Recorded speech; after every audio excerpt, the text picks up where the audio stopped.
everyone, it's Mamie. How are you? Long time no see. Tad was just here, so he's distracting me. That's why I'm looking over that way. Sorry. I'm back. I feel better. I can finally film face to face with you guys. So I'm going to get right into it. I'm going to do my April wrap up of the books that I've read. So let's just get right into this. So my first book is Miss Peregrine's Home for Peculiar Children by Ransom Riggs. This is a book that I would never normally pick up on my own. I don't really read much sci-fi or fantasy type books. It's just really not my genre of interest that I prefer. But a bunch of girlfriends and I were getting together on the first weekend in April, so we were going to watch this movie, so I wanted to read the book first. So I read it, and I really enjoyed it, so I just ate my own words. I guess I like this kind of book every once in a while. I wouldn't say every time that I read a book I want it to be sci-fi or fantasy, but it was a nice change, and I really did enjoy it. So I gave this book 4 stars. I think there was a little bit of gruesome, scenes that I could have done without because I'm such a wimp. I'm a wuss, so. But overall, it was really imaginative, and I really did enjoy it. It was fun. Okay. Then I read The Book of Joy by the Dalai Lama and Archbishop Desmond Tutu. Actually, it was written by Douglas Abrams. I think he actually did the writing for it, but he did the interviewing between the two men. So what it is the Dalai Lama was turning 80, so Desmond Tutu went to India to celebrate his birthday. They're good friends. They've been friends for many years. And they discuss the topic of joy and how you keep it present in your life, and how, these men overcame a lot. They have been through hell and back, both of these men, in many areas of their lives. So, they weren't born into just being happy. They had to make a decision to be happy with the circumstances in which they were in. So, they're masterful spiritual leaders. They're both wonderful, wonderful people. And I just want to point out that you do not have to have a religion or any kind of spirituality to enjoy this book. It's for everybody, regardless of what your beliefs are. You don't have to be Buddhist, or you don't have to be a Christian to enjoy this book. It's for all of us, about being joyful and about having joy in our lives. So I really recommend that everybody pick this book up. It was really good. It could be life-changing for many people. I gave the story, I think I gave it like a 4, 4.5, I think. I'm not positive, but it was up there. Really good book. The Book of Joy by the Dalai Lama and Desmond Tutu. Then I read Colson Whitehead's The Underground Railroad. We read this for my book club for April, in which I couldn't attend because I was sick. It was the first book club meeting that I haven't made in the last, 6 years or 5 years we've had this book club. I was so disappointed, but to be honest, I did not enjoy this book. I know I'm in the minority. I know most people love this book.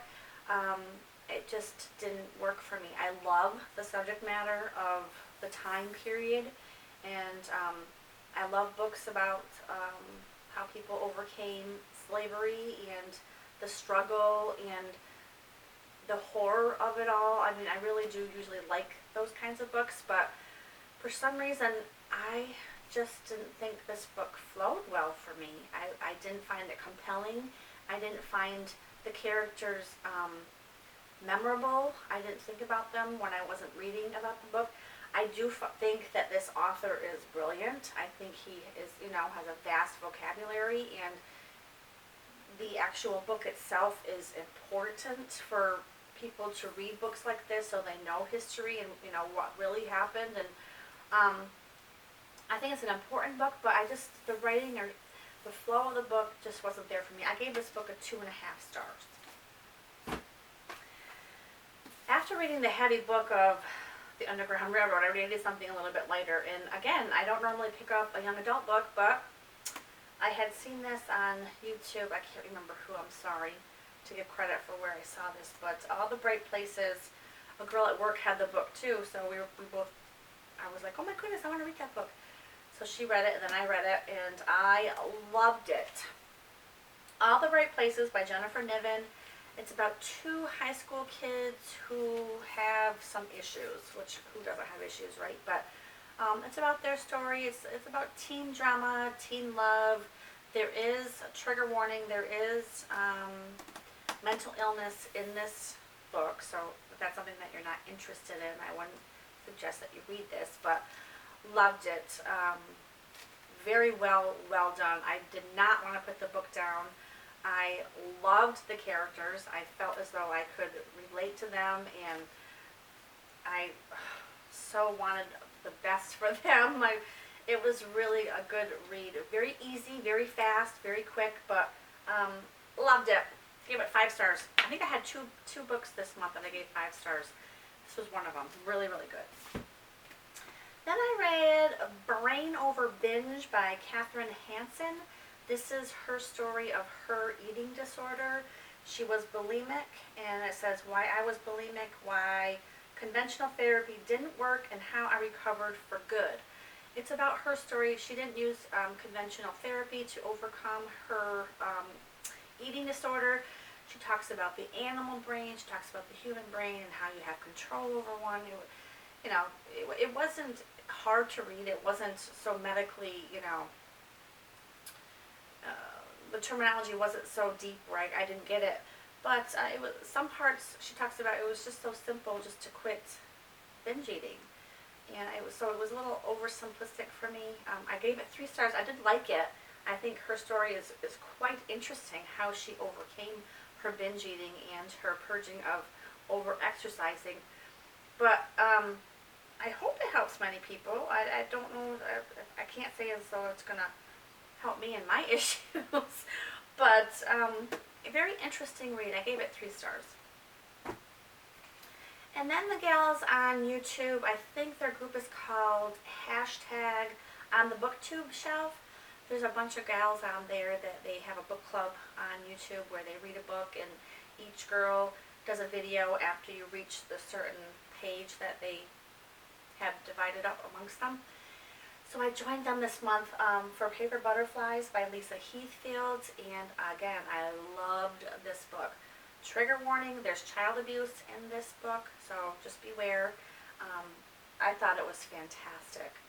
The poor girl, June, her stepmother and her half-sister secretly abused this poor June girl. Not in the sense of black and blues and blood, but more of a psychological abuse and just some real cruel, it's disgusting, really, how the stepmother abused this poor child, but very well written, very, very good book. Loved the characters. This June, she meets this boy out in the woods. His name is Blister, and he pretty much becomes her saving grace. He was a doll, and they became best friends, and it was just a really good relationship between the two of them. I don't want to do any spoilers. I don't want to give any spoilers out, but it was a really good story. I gave this book 5 stars as well. Highly recommend it.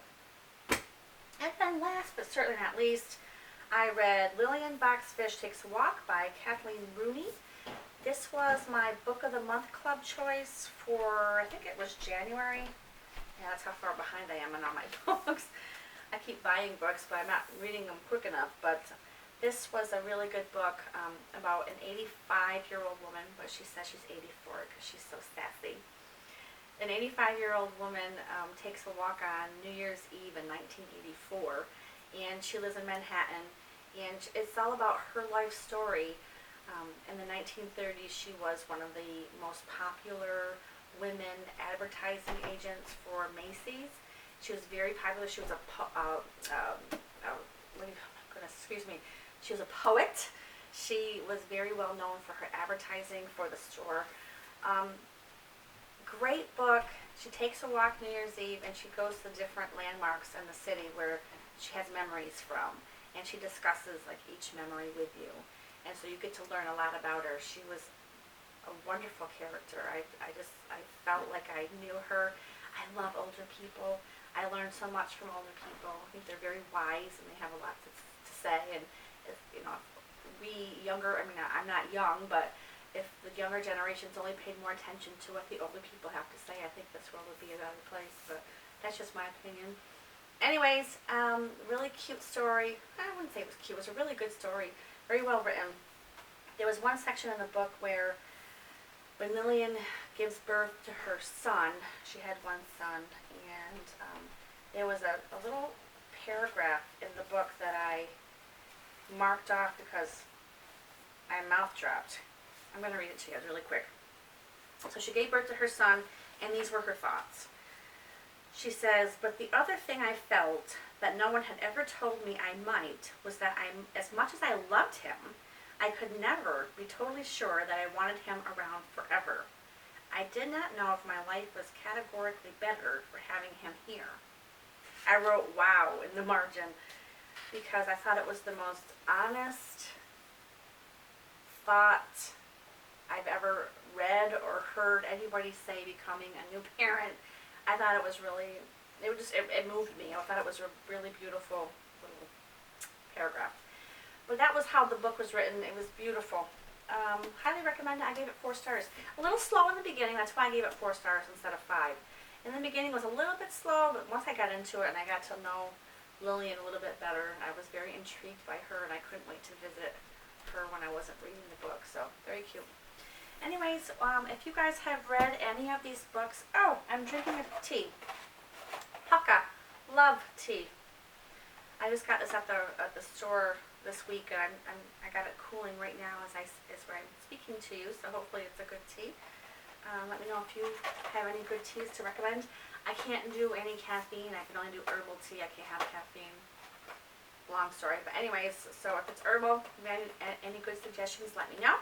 And if you have read any of these books, please leave me comments below and let me know your thoughts on them. I hope you're well, and I hope you're reading some really good books. Would love to hear about them, and I will see you guys soon. Thanks so much for watching.